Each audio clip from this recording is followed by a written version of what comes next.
Okay, gagawa ako ngayon ng aming lunch. Canonigos na may konting ano yan, cilantro kasi sayang naman. Then, maglalagay tayo ng tomato cherry. Ayan. Tapos, siyempre, sasamahan natin ng red onion para mas masarap.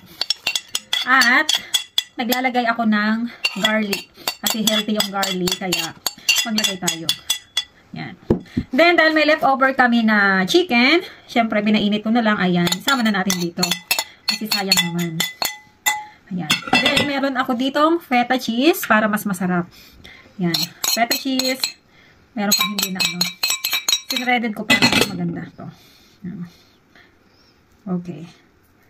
Ayan. Then, sandali lang. Then, lalagyan natin ito. Ayan. Para mas masarap. Ayan. May raisin, nuts. Ubus na.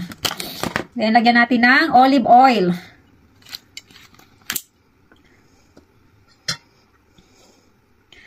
And, lalagyan natin ng asin.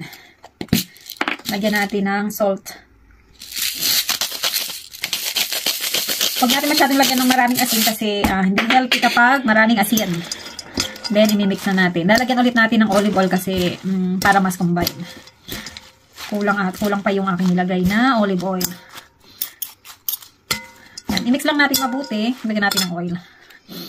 Healthy naman to kasi olive oil ito. Extra virgin olive oil. Yan. Yung asin niya, tama na yun kasi hindi healthy pag masyadong maraming asin. O yan. O diba? Ganyan lang gumawa ng ensalada. Kung ano lang yung meron sa bahay nyo, yung pagsama sa bahay nyo lang. O, meron na tayong healthy na tanghalian. Ayan na. Pwede na nyo gayahin yung aking recipe. Kita-kita tayo sa aking susunod na video.